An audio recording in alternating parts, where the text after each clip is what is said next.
Sekarang saya tanya, bagaimana dengan anak-anak kita? Bagaimana dengan bayi-bayi kita? Masuk nggak? Yang masuk perjanjian itu Abraham, keturunan jasmaninya, dan seluruh keturunannya termasuk anak-anaknya. Sekarang kita ini keturunan rohani. Kita sudah masuk. Anak-anak kita, masa nggak masuk? Saudara, anak-anak harus masuk. Makanya mereka disunat. Kalau nggak sunat, itu mengingkari perjanjian. Dengan disunatnya mereka, itu tanda mereka masuk perjanjian. Dan selanjutnya kita bisa lihat, waktu ada pembaharuan dari janji itu, yang dilakukan oleh Musa, anak-anak hadir di sana. Ulangan 29, mulai ayat 9. Sebab itu lakukanlah perkataan perjanjian ini dengan setia. Jadi ini soal janji. Kamu sekalian pada hari ini berdiri di hadapan Tuhan Allahmu, para kepala sukumu, para tua-tuamu, para pengatur pasukanmu, semua laki-laki Israel, anak-anakmu. Masuk. Perempuan-perempuan orang-orang asing di dalam perkemahan, tukang-tukang belah kayu, tukang-tukang timba air di antarmu, masuk semua. Ayat 12. Untuk masuk ke dalam perjanjian Tuhan Allahmu, yakni sumpah janji yang diikat Tuhan Allahmu dengan engkau pada hari ini, supaya dia mengangkat engkau sebagai umatnya pada hari ini, supaya dia menjadi Allahmu. Itu isi perjanjian, seperti yang difirmankannya kepadamu dan seperti yang dijanjikannya dengan sumpah kepada nenek moyangmu Abraham, Ishak, Yakub. Maka anak-anak masuk janji itu, ya. Setelah Musa mati, Yosua menyampaikan lagi pesan yang kurang lebih sama untuk orang Israel. Apakah anak-anak masuk? Yosua 8:35. Tidak ada sepatah kata pun dari segala apa yang diperintahkan Musa yang tidak dibacakan oleh Yosua kepada seluruh jemaat dan kepada perempuan dan anak-anak. Anak-anak masuk. Anak-anak dari keturunan Abraham tidak pernah dibuang atau dikeluarkan dari perjanjian ini. Louis Berkhof bilang, anak-anak juga memiliki kedudukan dalam jemaat Israel. Dan karena itu juga hadir dalam pertemuan religius mereka. Pertemuan itu pertemuan umat perjanjian. Dan anak-anak masuk. 2 Tawarik 20:13. Sementara itu seluruh Yehuda berdiri di hadapan Tuhan. Juga segenap keluarga mereka dengan istri dan anak-anak mereka masuk. Yoel 2:16. Kumpulkanlah bangsa itu, kuduskanlah jemaat, himpunkanlah orang-orang tua, kumpulkanlah anak-anak, bahkan anak-anak yang menyusu, bayi-bayi masuk. Siapa berani keluarkan anak-anak itu dari perjanjian? Di dalam perjanjian baru, kita tidak menemukan ada satu ayat pun yang menganulir anak-anak dari perjanjian ini. Bahkan kita mendapatkan konfirmasi bahwa anak-anak masuk perjanjian itu. Kisah Rasul 2 ayat 39. Perhatikan. Sebab bagi kamu lah janji itu dan bagi anak-anakmu. Janji itu bukan hanya bagi kamu dan anak-anakmu. Sekarang, ini ya. Bapak kafir, mama kafir, punya anak. Bapak orang percaya, mama orang percaya, punya anak. Apa beda anak yang di sini dengan anak yang di sini? Ini bapak kafir tidak percaya Yesus, mama juga kafir tidak percaya Yesus, punya anak. Ini bapak percaya Yesus, istri percaya Yesus, mama percaya Yesus, punya anak. Bedanya anak ini dengan anak ini apa? Anak ini tidak masuk perjanjian. Jangankan dia, bapak mamanya saja tidak masuk kok. Tapi yang ini, dia masuk perjanjian otomatis. Kenapa? Karena bapak dan mamanya juga masuk. Maka anak-anak ini disebut anak-anak kudus. Sedangkan anak-anak di sini, itu anak-anak cemar. Perhatikan, 1 Korintus 7:14. Karena suami yang tidak beriman, dikuduskan oleh istrinya. Ceritanya begini ya. Kalau mau kawin tuh harus sesama orang percaya ya, harus sama beriman ya. Tidak boleh kasih kawin orang beriman dengan orang tidak beriman. Yang nikah harus sama-sama Kristen. Jadi yang punya pacar bukan Kristen, putuskan segera. Itu bikin urusan di luar janji itu, perjanjian itu. Ya kan? Tapi bagaimana kalau kasusnya saya, ini kafir. Istri saya kafir juga. Tapi di tengah jalan, saya jadi Kristen. Apakah saya harus menceraikan istri kafir saya ini? Atau istri saya jadi Kristen, saya masih kafir. Apakah dia harus menceraikan saya? Dalam kasus semacam ini Paulus bilang jangan. Kenapa? Karena kalau kamu Kristen, istrimu masih kafir, ya kalau dia mau ceraikan tidak apa-apa. Tapi kalau dia masih mau tetap hidup bersama-sama, kamu jangan ceraikan. Kenapa? Karena kamu Kristen, ini bisa menguduskan istrimu. Maksudnya adalah gara-gara kamu dia bisa jadi orang percaya.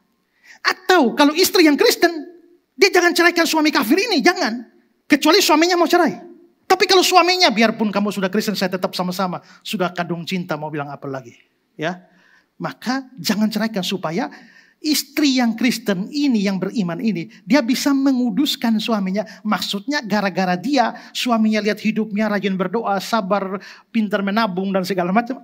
Dia tertarik dia jadi Kristen. Ini maksudnya suami beriman menguduskan istri tidak beriman, istri beriman menguduskan suami beriman. Nah, perhatikan ayat itu. Latar belakangnya begitu. Sekarang lihat ayat ini. Ya. Karena suami yang tidak beriman itu dikuduskan oleh istrinya yang beriman. Dan istri yang tidak beriman dikuduskan oleh suaminya yang beriman.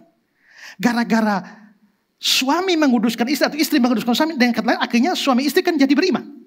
Kalau sudah beriman, lihat, andai kata tidak demikian, andai kata tidak beriman, niscaya anak-anakmu adalah anak cemar. Tapi bagaimana kalau suami istri Kristen sudah beriman? Tapi sekarang gara-gara suami menguduskan istri tidak beriman atau sebaliknya, sekarang anak-anak mereka bagaimana? Mereka adalah anak-anak kudus.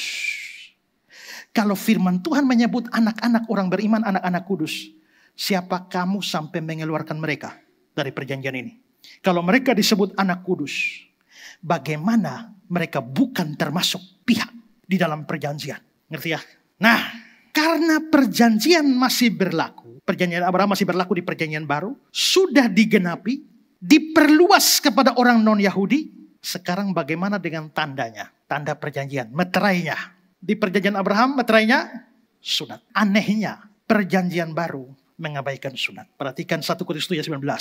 Bersunat atau tidak bersunat tidak penting. Yang penting mentaati hukum Allah. Galatia 5 ayat 2. Jikalau kamu menyunatkan dirimu, Kristus sama sekali tidak berguna bagimu. Ayat 6. Bersunat atau tidak bersunat tidak mempunyai sesuatu arti. Hanya iman yang bekerja oleh kasih.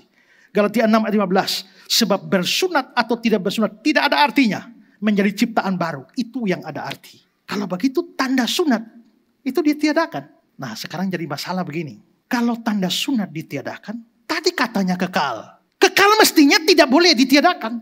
Kenapa justru sekarang ditiadakan? Kita mesti paham begini. Di dalam perjanjian lama, ada 3 peristiwa yang disebut kekal. Atau 3 aturan yang disebut kekal. Pertama Paskah, 2 Sabat, 3 sunat. Sekarang mari kita lihat Paskah. Keluaran 12. Hari ini akan menjadi hari ini hari Paskah. Hari ini akan menjadi hari peringatan bagimu. Kamu harus merayakannya sebagai hari raya bagi Tuhan turun-temurun. Kamu harus merayakannya sebagai ketetapan untuk selamanya. Ayat 17. Ekornya. Maka haruslah kamu rayakan hari ini turun-temurun. Itu suatu ketetapan untuk selamanya. Jadi Paskah selamanya. Tidak boleh ditiadakan. Sabat. Ibadah hari Sabat. Itu juga kekal. Keluaran 31, 16-17. Maka haruslah orang Israel memelihara hari Sabat dengan merayakan Sabat turun-temurun menjadi perjanjian kekal. Ayat 17. Peringatan untuk selama-lamanya. Sebab 6 hari lamanya Tuhan menjadikan langit dan bumi dan seterusnya. Maka Paskah itu kekal. Sabat kekal. Sunat ayat 13, Kejadian 17. Harus disunat. Maka dalam dagingmu perjanjianku itu menjadi perjanjian kekal. 3 kekal. Paskah, Sabat, sunat. Sekarang mari kita pikirkan. Perjamuan Paskah itu kekal. Tapi dalam perjanjian baru, waktu Yesus merayakan Paskah, makan Paskah, tiba-tiba dia menyimpangkan sedikit. Tidak mengikuti full tradisi Yahudi. Dia menyimpangkan sedikit. Dan dia mengambil roti. Inilah tubuhku yang dipecah-pecahkan bagi kamu. Lalu dia mengambil cawan. Inilah darahku. Itu tidak ada di perjanjian lama. Dalam perayaan Paskah. Kata-kata Yesus itu. Itu dengan kata Yesus memodifikasi aturan Paskah. Makan Paskah dalam perjanjian lama. Seder itu. Waktu dia bikin perjamuan kudus. Dengan kata lain. Makan Paskah diganti dengan perjamuan kudus. Kekal. Artinya tetap kekal. Tapi ada sedikit modifikasi di mana makan Paskah jadi perjamuan. Tapi Paskahnya tidak berakhir. Hanya perjamuannya berubah. Dari perjamuan Paskah dengan makan kambing, anak domba, daging domba. Itu diganti dengan roti dan anggur. Tapi kekal. Sabat. Sabat itu kekal. Tapi anehnya di dalam perjanjian baru. Sabat itu kan artinya Sabtu. Hari ke-7. Ibadah harus hari Sabtu. Tapi di dalam perjanjian baru kita melihat Sabatnya tetap jalan. Tapi harinya diganti. Dari Sabtu ke Minggu. Maka kita kebaktian hari Minggu. Maka 2 yang kekal ternyata ada sedikit perubahan. Paskah itu kekal. Tapi material makan Paskahnya itu diganti dengan roti dan anggur tubuh dan darah Tuhan. Kekal? Ya. Tapi ada perubahan dikit. Sabat? Kekal? Ya. Tapi ada perubahan dari Sabtu ke Minggu. Maka sekarang sunat. Kekal? Kekal. Tapi ada perubahan. sunat disingkirkan. Harus ada ganti. Kenapa harus ada ganti? Karena kalau tidak ada gantinya, maka perjanjian baru tidak mempunyai tanda perjanjian. Nah, maka sekarang tandanya apa? Kita lihat ayat tadi, sunat sudah disingkirkan. Perhatikan Kolose 2, 11-12. Dalam Dia kamu telah disunat. Bukan dengan sunat yang dilakukan oleh manusia. Yang potong kulit katan itu bukan. Tapi dengan sunat Kristus yang terdiri dari penanggalan tubuh yang berdosa. Karena dengan Dia kamu dikuburkan dalam baptisan. Saudara lihat ayat ini. Coba baca yang saya garis bawahi saja. Kamu telah disunat karena kamu dikuburkan dalam baptisan. Berarti baptisan Kristen itu mengganti sunat atau dianggap sebagai sunat tapi sunat rohani. Kalau pemotongan kulit katan itu sunat jasmani. Itu berlaku bagi keturunan jasmani.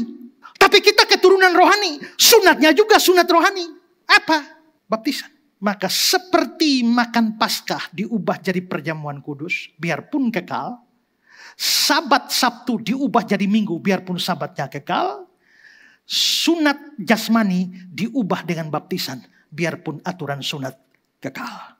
Maka waktu saudara dibaptis. Itu sama dengan saudara disunat. Sunat Kristen. Sunat rohani, sunat Kristus. Philip Kaiser. Tidak mengherankan bagi orang Yahudi untuk melihat Paulus berkata dalam Kolose 2, 11-12. Bahwa sunat rohaniah dan baptisan rohaniah adalah hal yang sama persis. Atau mengatakan bahwa baptisan adalah sunat Kristen.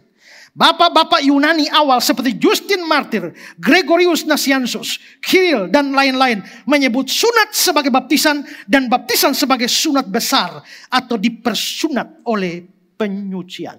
Saudara yang punya pandangan begini bahwa baptisan menggantikan sunat atau baptisan adalah sunat rohani, itu bukan cuma saya loh ya.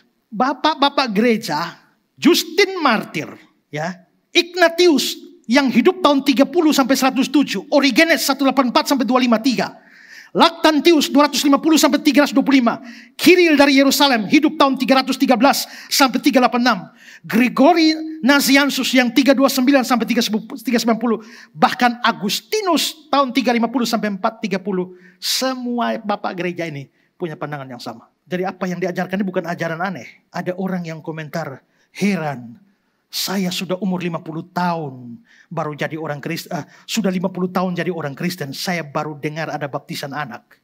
Lu 50 tahun ini, orang-orang ini dari tahun awal ini loh. Lu bermain kurang jauh, ya. Nah, sekarang, dengan digantikannya sunat dengan baptisan, maka ada perluasan. Tadi sunat hanya untuk laki-laki. Maka sekarang baptisan itu juga untuk orang perempuan. Turut dibaptis. Padahal di tanda yang lama mereka tidak ikut. Kalau ternyata perjanjian baru mengajarkan bahwa orang percaya adalah keturunan Abraham, maka kita perjanjian kan? Saya ambil contoh. Karena Ibu Sonya bukan orang Israel, tapi sudah percaya Yesus, berarti Ibu Sonya adalah keturunan Abraham kan? Ibu Sonya masuk perjanjian kan? Anaknya Ibu Sonya masuk kan?